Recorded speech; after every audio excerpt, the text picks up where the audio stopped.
What's going on, Babylonians? It's me, Songs of Rage, and I'm back with some more Diablo 4 content to bring to you. Now, today we're going to be doing a dive into the 8 uniques that have currently been leaked when it comes to the rogue for Diablo 4.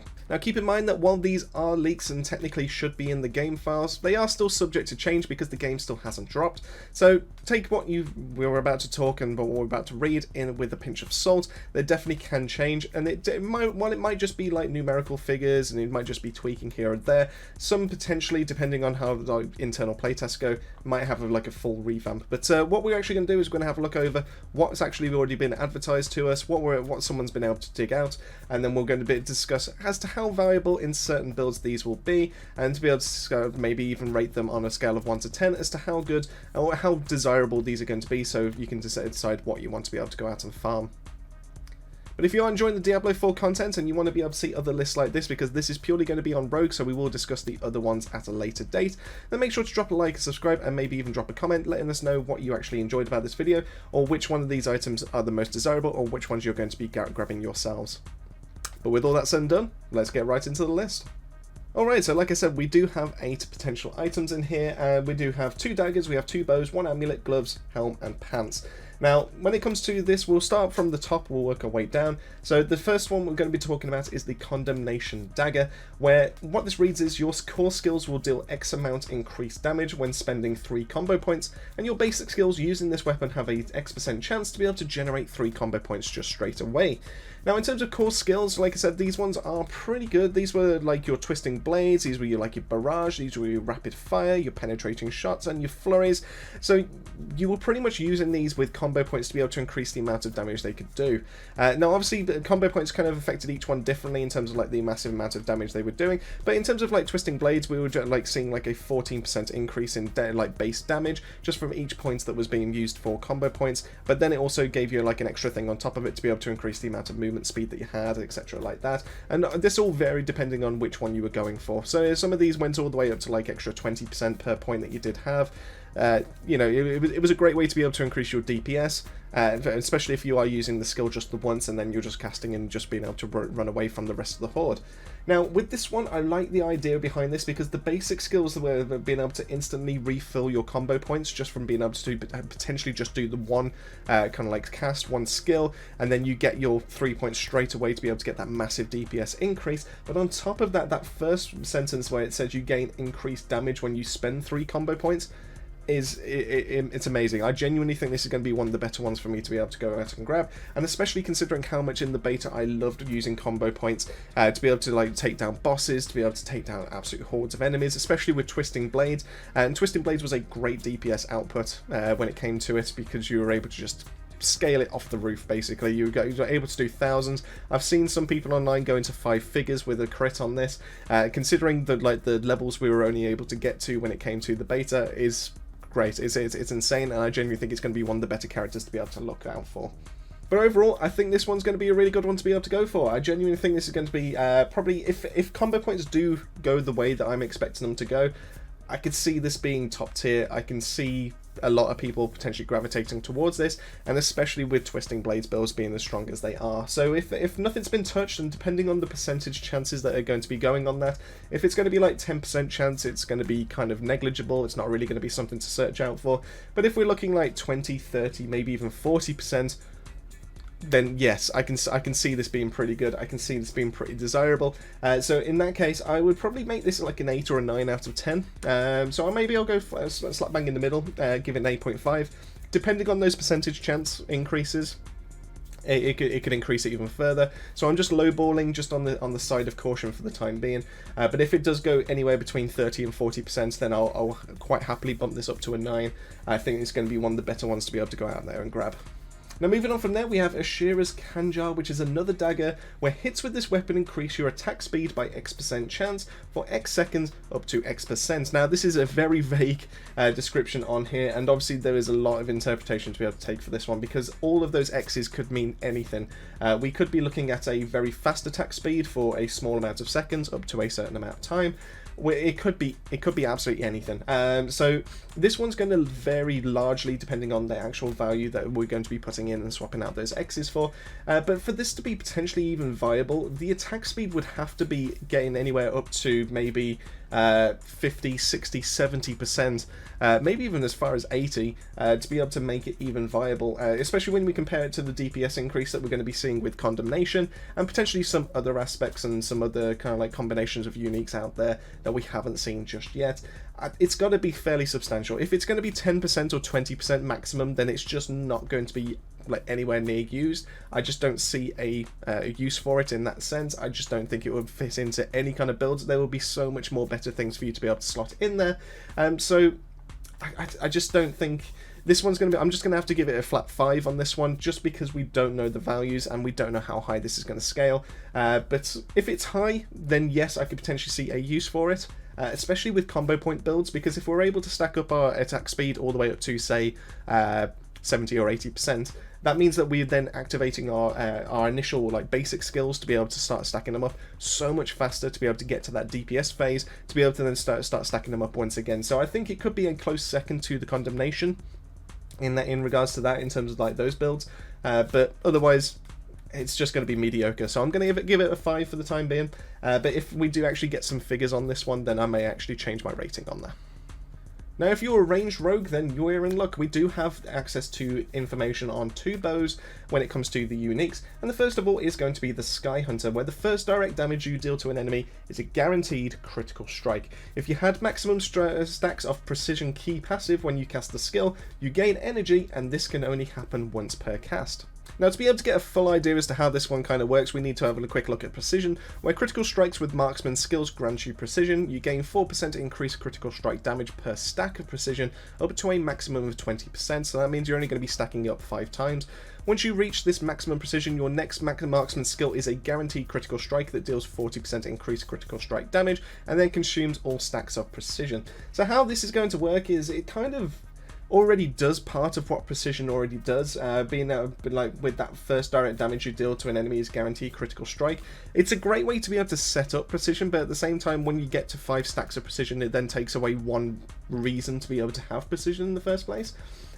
So the gain energy is really nice. I think it's a great way, especially if you're not using Shadow, so it allows you to be able to free up like another imbuement, for example. So you could potentially go for poison to be able to do like mass poison, or maybe even to go for ice to be able to get that nice DPS increase.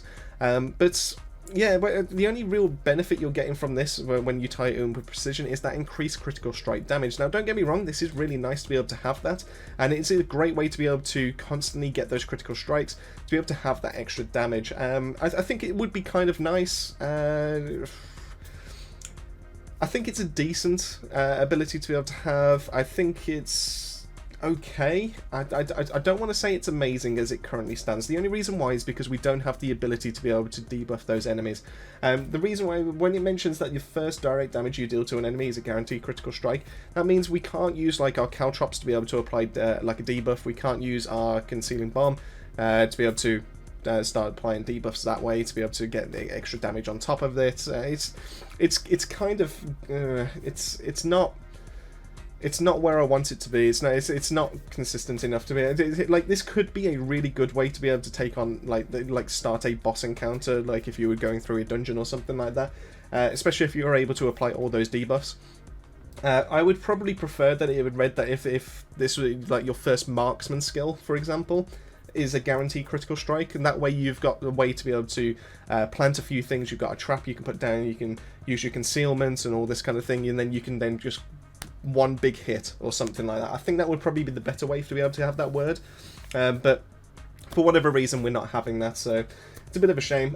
So I think it's going to be a little bit difficult to be able to work our way around, but it would be a great way to be able to stack up your precision. So overall, I think it's good. I think it's better than the last one that we've had a look at, so I would probably say 6.5 as it currently stands for a bow build. I don't think it like helps too much to forward it in a sense, so yeah, I'm going to go with 6.5 for the time being. Maybe I'll review this a little bit nearer the time, be able to give it a proper go. But I still think it's going to be a good thing to be able to grab. I just don't think it's as good as the next one we're going to be having a look at. Now speaking of the next one, we do have Windforce, where what this one does is on a lucky hit, hits with this weapon have a up to a percentage chance to deal double damage and knock back the target.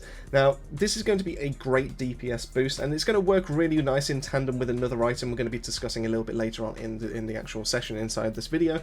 But being able to deal that double damage is great, and it then doesn't take anything away from precision, for example, so you do have that chance to be able to have that guaranteed critical strike damage from your precision. You've got ways to be able to increase the amount of damage you can do, and on top of that we've got this double damage, and this double damage doesn't say anything about being able to limit how much like our critical strike chance or anything like that, meaning that we can do this double damage as base and then get our critical strike multipliers on top of that, and we can still have something like precision that increases it even further with critical strike damage by 40% if we do have full all 5 stacks, for example. I think Windforce is probably going to be the better one to be able to go for if we're looking for pure DPS, which is what bow builds kind of need. They're pretty decent at being able to take down hordes, especially if you do have some of the aspects where your penetrating shot is able to like split out and everything like that. They can use Shadow Imbuement to great effect, they can use Ice Imbuement to great effect, they can even use Poison Imbuement to great effect. So being able to do this extra damage, being able to do this knockback, while it is technically tied to a lucky hit, which is a fairly low percent chance, will get remedied with another item. So if you do go into a lucky hit kind of base build, I think this would probably be a really good option to be able to go for. Currently, as it currently stands though, I would probably say this is maybe a 7 out of 10. I do like the idea of it. I think it's probably going to be the bow out of the 2 that I will probably go and hunt for first. But I would be fairly happy with either of these. I just think that Windforce potentially has a higher ceiling as to what it can achieve compared to what Skyhunter can do. So moving on to the next item, we now got the Amulet for the rogues, and this is going to be called the Word of Hakan, and I love the idea of what this one is. It's very simple, kind of like line of text, but what it's going to do is insane, and this means your rain of arrows is always imbued with all imbuements at once. This means we're going to have an ultimate ability that is going to be tied with Shadow, Cold, and Poison all at the same time, increasing damage over time, being able to apply vulnerable more easily and be able to like detonate to be able to do some AoE damage, and we've also got Cold to be able to then do some really nice single target damage, so each target is being hit really hard, being able to be frozen in place, ready for every single other wave that's going to be coming its way, and then they're going to be detonating to be able to do AoE to soften up the targets that are nearby them, and anything that's still left standing, poisoned. It genuinely is absolutely amazing. I'm really looking forward to this one. But this one just kind of goes a little bit further because we need to be able to have a look at the modifiers for all the imbuements to explain as to how good this is going to be. So if we start with Shadow, we do have Enhanced, which means we're going to gain a 25% increased critical strike chance against injured enemies infected by Shadow, meaning that we're going to have a better chance of being able to apply our critical strikes when it comes to this ability. On top of that, we also have a choice of modifiers between Blended and Mixed, where Blended is the Shadow Imbuement's primary explosion makes enemies vulnerable, so that means we're then going to every single target that detonates. Anyone that's nearby will then get applied with Vulnerable, meaning more DPS is going to be coming their way. And we also have Mix, where enemies damaged by Shadow Imbued skills take 12% increased non-physical damage from you for 8 seconds. Overall fairly okay, but I think Blended's probably going to be the way to go. We also have our Cold with our modifiers, where Lucky Hit, Cold Imbued skills have a 30% chance to make enemies vulnerable, which technically we are already doing with Shadow, but it just gives us another option. It gives us a little bit more flexibility when it comes to the build. And then with our choices, we have Blended and Mixed again, where Blended is Lucky Hit, critical strikes with Cold Imbued skills have a 20% chance to instantly freeze enemies for 3 seconds. And Mixed, where Cold Imbued skills deal 20% more damage to crowd control enemies, and you double this bonus against frozen enemies. I think Mixed is probably going to be the better out of the 2 to be able to go for, but I can see an argument being made for Blended, especially if we do grab some of the passives that are actually in the skill tree to be able to increase our cold damage. And then lastly we have our Poison, where Poison Imbuement's poison duration is increased by 1 second, so increasing the amount of DPS that we're putting out. And then our Blended and Mix, so our Blended critical strikes with Poison Imbued skills deal 30% increased poisoning damage. And then our Mix, where Poisoning Imbued skills on a lucky hit have a 30% chance to apply double the amount of poisoning damage over time.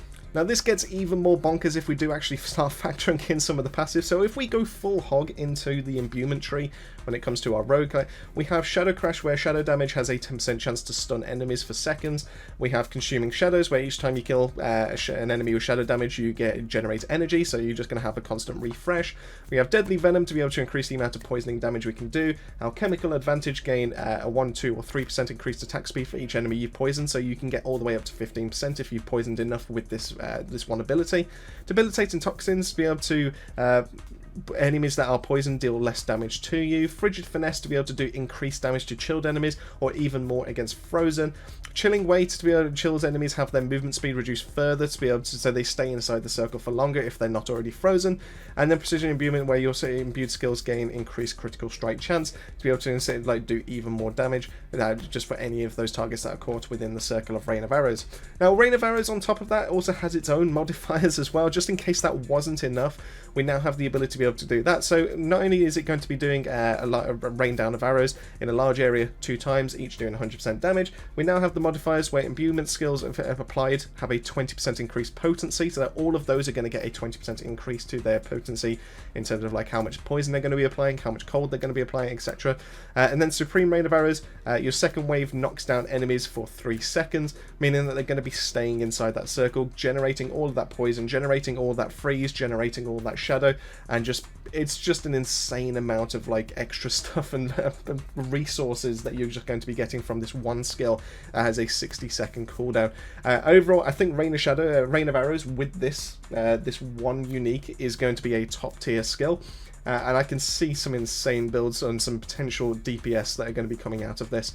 Imbuement skills are that good, and there's the reason why you're only allowed to use one onto a skill at a time. You're not able to combine imbuements, and Rain of Arrows is just going to take that and just wipe the floor with everything. So I'm really excited for Rain of Arrows. I think it's actually going to be a really nice thing to be able to have in a ranged build, and I, for one, am really going to be looking out for this. I think I'm going to have to give this a 9.5 out of 10, just because of how good it is. The only reason why I'm going to hold off for 0.5 is just because I don't have any physical testing to be able to actually show you as to if this is as viable as I'm expecting it to be. But overall, I think it's going to be pretty good, and I think it's going to help ranged rogues out that much and be able to make them a little bit closer to meta compared to something like Twisting Blades build. But anyway, moving on from that, we have the gloves, and this is going to be Grasp of Shadow, where on a lucky hit, damaging a vulnerable enemy with a marksman or a cutthroat skill has a percentage chance to summon a shadow clone that mimics your attack. This is going to be a great thing to be able to use, and I do think, depending on the percentage chance on it, it's going to be make or break with this item. The reason why is because we do have an ultimate ability called Shadow Clone that basically does this, and on a percentage kind of like reduction has a damage penalty. So we have access to a pair of gloves that allows us to be able to have that ultimate skill on a percentage-based chance for any of the skills that we plan on doing. Now, of course, you can get this to trigger when you're using one of your basic skills, and it will just be kind of like meh, like damage increase if anything, but the fact that we can go from we can then have a Twisting Blades applied to it, we can have a Penetrating Shot applied to it, and there's nothing so far that suggests that we can't get an ultimate skill to be able to proc on this, which it blows my mind on this one. The fact that we could potentially go for Rain of Arrows like we've just discussed, and we can now have another Shadow Clone that activates another Rain of Arrows on top of that to be able to do even more damage. The possibilities are endless. I think it's granted it is a percentage-based chance. Granted it is on a lucky hit. But once again, this is remedied a little bit later on in the items that we're going to be discussing. So I think, depending on that percentage-based chance, this could potentially be broken as well. As for like PvP, obviously we don't know how some of these skills are going to perform when it comes to PvP in terms of like what the best items to be able to use or what are the best skills. But Rain of Arrows, depending on what it's able to do in PvP, potentially could be pretty good with this as well. So I mean, just based on the line of text in itself, I've got to give it like an 8, maybe an 8.5 out of 10. Obviously, this one once again kind of makes or breaks depending on that percentage-based chance. If it's like 10%, it's you're probably going to pass up on it for other items that you could potentially use. But if it's like closer to like 30, 40, maybe even 50% chance because it still needs a lucky hit to be able to proc, then I could see an argument for it. I'd probably start running it to give it a go, see if I can actually increase my DPS. I'd probably go out and farm it just to be able to give it a go and try it from there and see if it actually makes it into my build or not. But yeah, Grasp of Shadow is pretty damn good. But I understand that Rain of Arrows is an ultimate skill, so for anyone that's actually kind of curious about it, I can see that Rain of Arrows is also a marksman skill. Compared to the other abilities that we have where Death Trap is counted as an ultimate / trap, and Shadow Clone doesn't have anything. So you do have the ability to be able to have Rain of Arrows as a marksman skill, which means that it will actually potentially proc from this. So it could be a really good Rain of Arrows kind of build to be able to use this, to be able to have 2 ultimate abilities going off at once. But here we go, this is going to be the big one. This is going to be the one that brings all of these lucky hit conversations all together, and that's going to be the Cowl of the Nameless, which is going to be Helm. Now, what this says is you gain percentage increased lucky hit chance against crowd-controlled enemies. Considering how good rogues are at being able to apply crowd control when it comes to Diablo 4, they're probably second only to maybe a druid. I think druid probably is pretty damn good in terms of like their AoE, their instant crowd control, their instant stuns and all that kind of thing. But rogues have got so many ways to be able to do it. They've got a vulnerable, they've got all these imbuements to be able to apply different statuses. Crowd control, the main one to be able to go for is in the assassin, is going to be using your freeze to be able to like just chill enemies, and that is a great crowd control right there and then. So, and the fact that you can then have your spinning blades apply that for that cold as well, just means that we're going to be applying even more lucky hits to every single time that blade spins around. I think Cowl of the Nameless is just potentially broken depending on what that percentage-based chance is, especially when we look at some of the other things that we've talked about with lucky hits in this guide so far. So Windforce, having that percentage to be able to do double damage and knockback on a lucky hit, could be potentially broken with that. And then Grasp of Shadow, being able to summon a shadow clone that mimics the attack that you've just done based on a lucky hit, once again, depending on how high this percentage does go up to, could be pretty damn good. I think this item in tandem with other lucky hit items is going to be pretty good, and especially if we start factoring in with some of the other parts of the builds with the lucky hits. I mean, Shadow Crash by itself with shadow damage and shadow imbuement has a percentage chance to be able to stun enemies, so you could just go around just instantly stunning enemies just from having this, depending on that percentage based chance. I think this is going to be another solid one. I think this potentially, depending on the percentage, could be another 8.5. It may creep up to 9 if we are seeing something like maybe like critical strike multipliers go all the way up to like 40 or 50%. But I think it's really good, but obviously time will tell depending on that percentage based chance. It's just overall a pretty solid item to be able to go out and farm. But anyway, that brings us on to the last one, and that is going to be Eyes in the Dark, and this is going to be for the pants, and unless it hits a boss or player, Death Trap will continue to rearm itself until it kills an enemy, but however, your Death Trap's cooldown is increased by X%. Now, Death Trap in of itself, I didn't get to experiment too much with when it came to the beta. I thought it was okay. I tried it a little bit. I thought it was a little bit lackluster, but to be fair, I was fitting it into an already established build. I didn't try building around it or anything like that. So maybe that could be purely based on me. That's my choices there, and I wasn't able to get the right aspects. But Death Trap, when you place a trap that arms after 1.25 seconds, activates when an enemy moves within range, deals a total of 250% damage to each enemy that's within that area. Being able to use this, though, this is an ultimate ability that has a cooldown of 50 seconds straight off the bat, but it's going to depend on that increase, because ultimate abilities are known for having long cooldowns in of itself, and if it's now going to increase your cooldown by, like, say 50%, and now all of a sudden we're now waiting 75 seconds to be able to have this ability back, I don't know, I don't really see the viability in this, because if we were able to use it to be able to continually put down on a boss, if it was just purely for players and it was just purely for PvP, I would probably value this so much more. But unfortunately, because this is an ultimate ability, and because it says it doesn't rearm itself if it hits a boss, we now still don't have anything to be able to help us too much out when it comes to DPS towards a boss. So we're just going to have this for minions, we're going to have this for hordes, maybe some named enemies or something like it. Depends on what classes of the boss. I'm going to assume it's just like the story-based bosses and like the end of dungeons and all that kind of thing.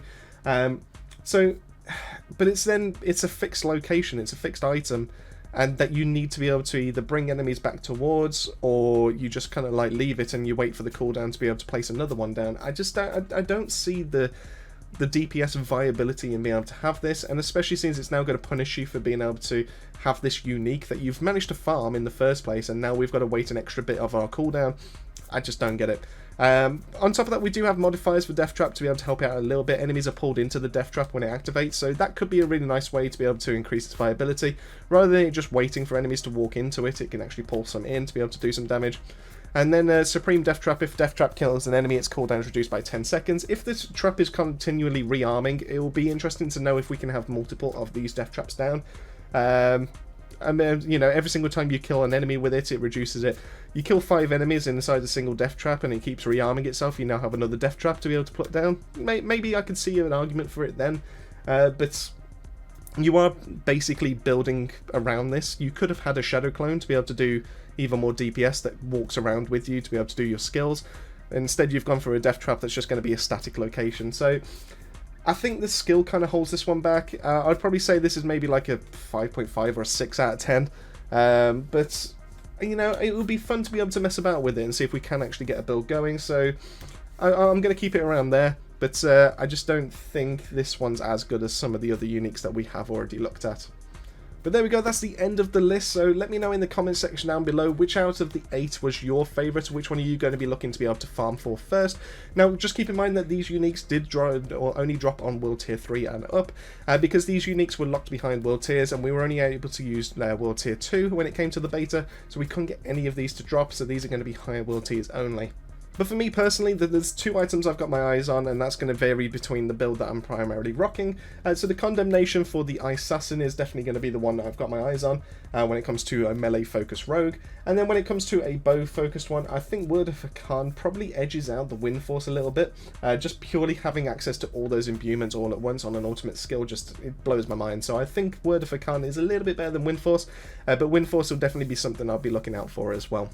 But massive thank you for making your way to the end of the video. Massive thank you to the Babylonian family, as always, for their continued support. It really does help the channel out. If you did enjoy the content, make sure to drop a like and subscribe. It really does help us out, and it lets you know when we bring out any more Diablo 4 content your way.